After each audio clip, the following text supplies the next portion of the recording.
नमस्कार दोस्तों, आप सभी का स्वागत है। काफ़ी दिनों बाद वीडियो लेके आ रहा हूँ आप सभी के लिए फंडामेंटल एनालिसिस अहलुवालिया कॉन्ट्रैक्ट्स के ऊपर। ये देखिए, आप जैसे चार्ट देख रहे हैं यहाँ पर, इसके 10 साल का काफ़ी स्लो ग्रोथ दिखाया है अभी इस चार्ट ने। लेकिन आप देखेंगे 10 साल में 183% का रिटर्न दिया है, जबकि 5 साल में 116% का रिटर्न है स्टॉक में। लेकिन पिछले आप नोटिस करेंगे पिछले 1 साल और पिछले 2 साल से इसने बहुत ही लो कम रिटर्न दिया है। लेकिन आप समझ सकते हैं कि ये जो स्टॉक है इसमें बहुत ही पॉसिबिलिटी है ऊपर जाने का। लेकिन आप देखिए, इसमें जैसे कि आप देख रहे हैं, कंस्ट्रक्शन बेस्ड कंपनी है जिसका मार्केट कैप करीब 5,500 करोड़ का है और इसका एंटरप्राइज वैल्यू 5,700 करोड़ का है। इसके पी 20 का और इंडस्ट्री पी 44 का है। इस कैटेगरी देखिए स्मॉल कैप है और बुक वैल्यू भी इसका 307 रुपये पर शेयर का है, जो कि अपने बुक वैल्यू से भी कर अराउंड 2.6 गुना ये भी चल रहा है। पेग रेशियो भी इसका 1 से ज़्यादा है, 1.87। डिविडेंड बहुत कम डिविडेंड देता है, पायोथ्रस की 5 है। लेकिन इसके बाकी सारे सिनेरियो को अगर हम नोटिस करें तो आप देखेंगे कि कंपनी का जो यहाँ पर देखिए जो रिज़ल्ट है वो बहुत ही अच्छा आया है पिछले क्वार्टर में। और साथ में अगर आप इसके आगे डिलीवरीज़ में जाएंगे और डिलीवरीज़ देखेंगे तो उसका देखेंगे डिलीवरीज़ भी जो है अराउंड 50% की डिलीवरीज़ है।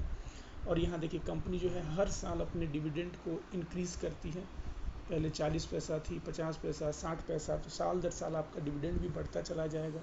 और यहाँ से अनाउंसमेंट आप सारे ट्रैक कर सकते हैं कंपनी के। और ये जो भी फीड्स है ये भी आप देख सकते हैं, ये स्टॉक एज ऐप मैंने यूज़ किया यहाँ पर। उसके बाद यहाँ पर जाएंगे आप टेक्निकल्स में तो देखेंगे कंपनी ने पिछले 10 साल में रिटर्न दिया है, 5 साल में दिया है, लेकिन पिछले 6 महीने, 3 महीने और पिछले 1 साल में फ्लैट सा रिटर्न है, कुछ रिटर्न नहीं दिया है कंपनी ने।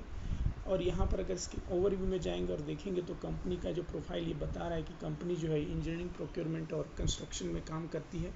Engage business, construction, building, residential, commercial complex बनाती है। और इस कंपनी के पास बहुत बड़े अलग अलग कंपनियों के जो है प्रोजेक्ट आए थे मेट्रो बनाने के। यहाँ से देख सकते हैं आप कंपनी का जो टर्नओवर है वो भी क्रॉस कर गया था अच्छा खासा। तो आप धीरे धीरे देखेंगे कंपनी का भी अराउंड जो CTS स्टेशन वैल्यू वो भी करीब 24,500 का है। टोटल टर्नओवर 40,000 मिलियन भी है, 40,000 करोड़। तो इस तरह करके 40,000 मिलियन। और इस तरह देख सकते हैं आप इसके सारे डिटेल के बारे में। फिर यहाँ से जब जाएंगे इसके रिज़ल्ट पे तो आप देखेंगे तो एनुअल रिज़ल्ट तो इसका हर साल बढ़ता चला जा रहा है 10%। लेकिन थोड़ा स्लो ग्रोथ है, बीच बीच में इसने अच्छा ग्रोथ दिखाया है, लेकिन अभी कुछ सालों से इसका 10 से 11% का ग्रोथ है। इसका एबिटा देखेंगे तो एबिटा मार्जिन भी इसने इम्प्रूव किया है 2026 के मार्च में।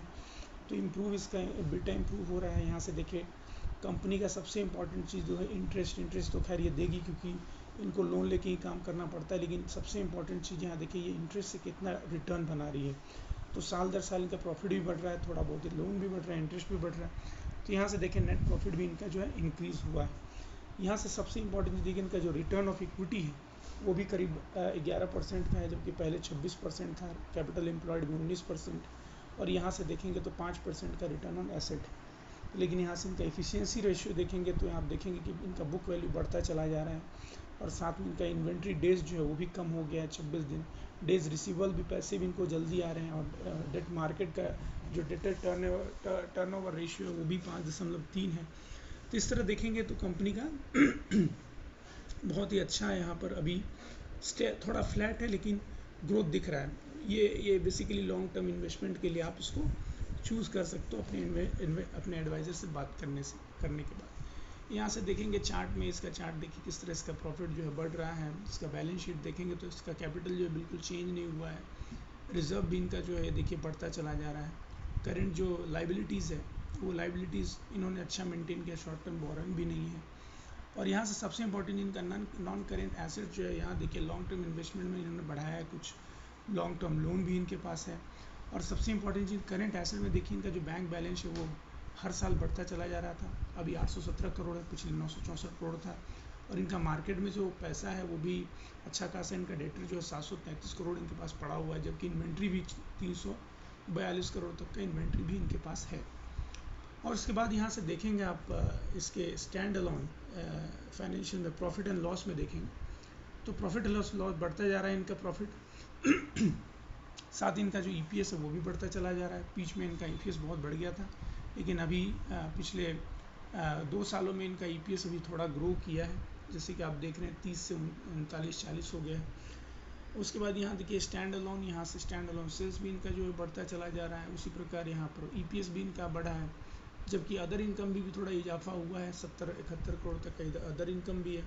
कैश फ्लो भी इनका देखेंगे तो यहाँ पर देखिए, मैं जैसे कि मैंने आपको बताया अभी तक इनके पास कैश अच्छा खासा पड़ा है। कैश इक्विवेलेंट भी इनका 308 करोड़ है, 281 करोड़ का कैश अभी एट प्रेजेंट है।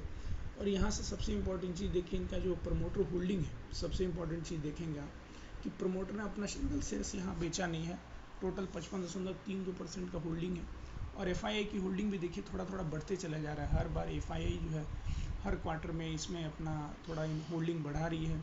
DII की थोड़े कम हो रही है, जबकि नॉन इंस्टीट्यूशन का भी थोड़ा कम हो रहा है, लेकिन FII ने अपना इसमें होल्डिंग बढ़ाया है। यहाँ पर यहाँ देखिए प्रमोटर का जो ये अहलुवालिया जी का 30% का इसमें होल्डिंग है। पब्लिक इसमें देखिए सबसे इंपॉर्टेंट चीज़ यहाँ देखिए SBI स्मॉल कैप फंड जो 8.51% का होल्डिंग है। नालंदा इंडिया इक्विटी फंड उसके पास है। एक्सिस म्यूचुअल फंड उसके पास है। DSP government pension fund, Nalanda India fund, तो ये सारे बड़े बड़े म्यूचुअल फंड हाउस के पास ये स्टॉक्स है। तो उसके बाद यहाँ देखिए इनके मैनेजमेंट के बारे में आप देख सकते हैं, यहाँ से कौन से इनके मैनेजमेंट है। और यहाँ से देखिए ये म्यूचुअल फंड की होल्डिंग आपको सारी यहाँ से दिख जाएगी कि इस पर्टिकुलर कंपनी के ऊपर कितने सारे म्यूचुअल फंड हाउस जो है भरोसा कर रहे हैं। तो बाकी ये एक और चीज़ मैं आपको बताना रह गया, अगर आप इसके फंडामेंटल एनालिसिस में जाएंगे तो आप यहाँ से ओवरव्यू में रिज़ल्ट में जाएंगे तो यहाँ देखेंगे एनुअल है, लेकिन अगर इसके क्वार्टरली रिज़ल्ट पे जाएंगे, जब आप क्वार्टरली रिज़ल्ट में जब जाएंगे तो आप देखेंगे कि इनका जो क्वार्टरली रिज़ल्ट है वो भी इम्प्रूव कर रहा है। तो देखिए इन्होंने जो रिसेंटली मार्च में जो रिज़ल्ट दिया था वो करीब 1322 करोड़ का था, जो कि मेरे ख्याल से पिछले कई क्वार्टर से सबसे ज़्यादा इनका सेल्स हुआ है। और यहाँ पर देखेंगे तो आप इनका जो नेट प्रॉफिट है वो भी करीब 80 करोड़ हो गया। तो आशा करता हूँ ये वीडियो आपके लिए लाभदायक होगा, लेकिन अपने एडवाइज़र से बात करने के बाद ही इसमें इन्वेस्टमेंट करें। आपका दिन शुभ रहे। नमस्कार।